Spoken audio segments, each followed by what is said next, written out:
Making the Tackle, the final presentation. Key takeaways and lessons learned by Scott Burke, Wilmington University. I'm going to address 8 key areas within the project management book of knowledge that are addressed.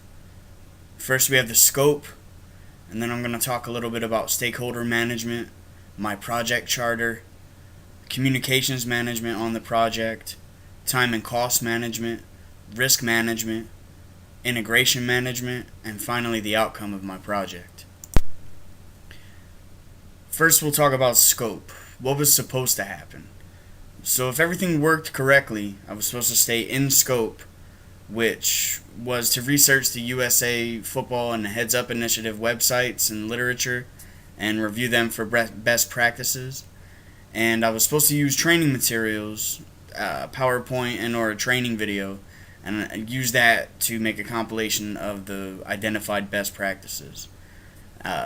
With out of scope, that was going to be material concerning any other area of youth football techniques or safety protocols. So basically, I wanted to stay within USA Football and the Heads Up program from the CDC. So some lessons learned and some outcomes. First, material was always readily available.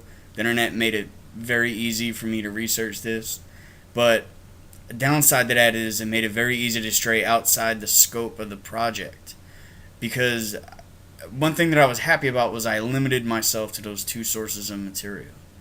But next time I'm going to spend more time thinking through my project scope and identifying more key measurables. These ones that you see on your screen were very nondescript, and they left me still deciding in week 4 or 5 if I was going to create a PowerPoint or a video. I'm still unsure. So what was supposed to happen?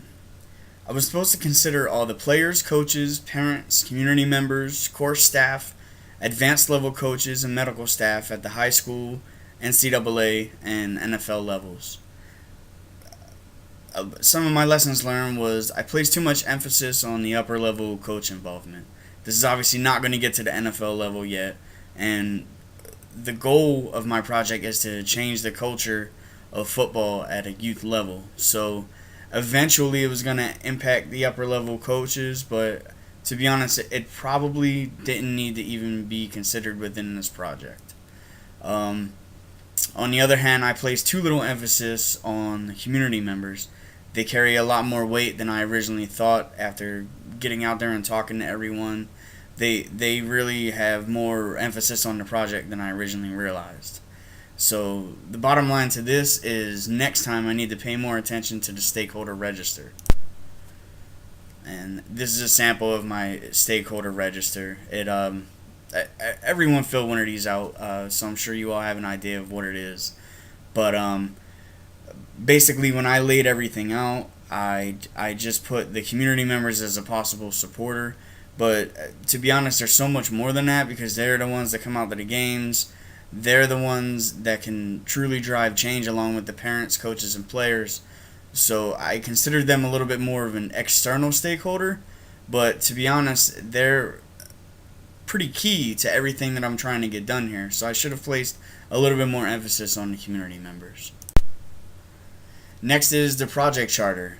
Some major points from the project charter that I'm not addressing elsewhere in the presentation are my major deliverables, assumptions that I base my project off of, constraints within the project, and risks or opportunities.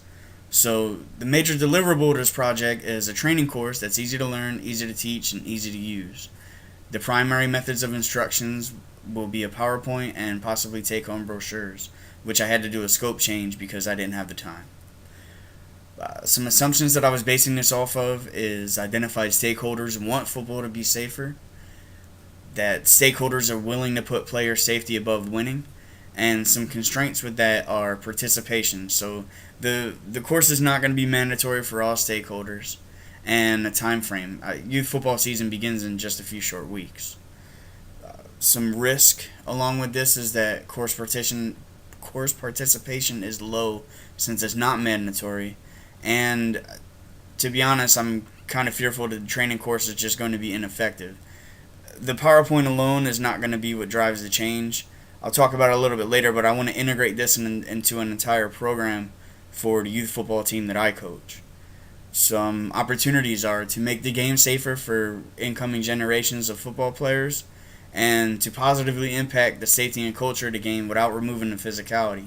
In other words, you can make a hard tackle, but we don't need to hurt anybody out there.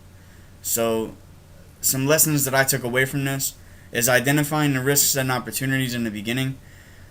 I originally thought that that was somewhat of a risk assessment, but I learned later on that they're completely different. And assumptions are important to consider and can normally be avoided with a little legwork. So my assumptions were that I identified stakeholders wanted football to be safer, and that stakeholders are willing to put player safety above winning. What I mean by that they can be avoided with a little legwork is I never had to assume this at all. I could have just gotten out there and gotten the opinions of the identified stakeholders to see what their opinions actually were, rather than proceeding with the project based on my assumptions. Communications management.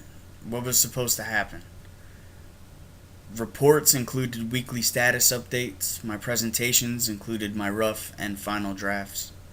My project announcements included my journal assignments. And my project closeout includes this closeout review and the lessons learned discussion board, which we also have to complete this week. So part of my key takeaways from this was that self-ran projects are easier to track, but they're much more difficult to report.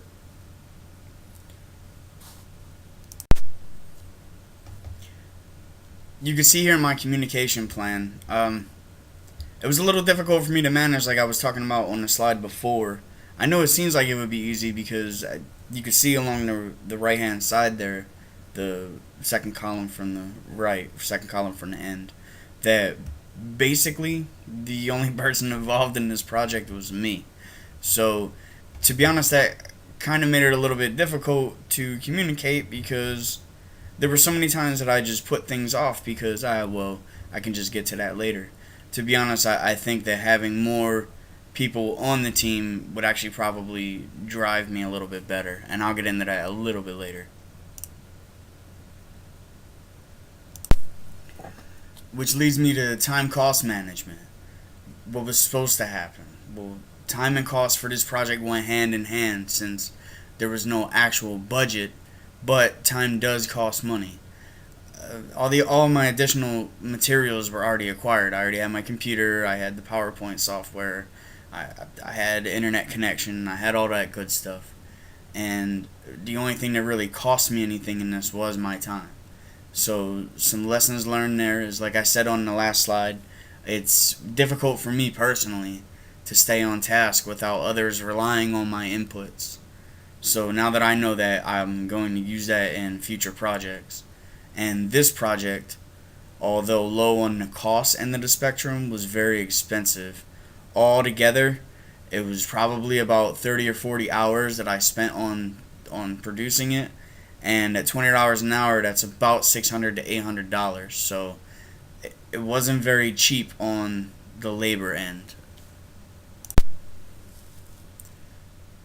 Here's my risk management. I'm not going to go into all the details, but like we were taught, we had to break everything down on a likelihood rubric and a consequences rubric, giving everything a grade from near certain to not likely.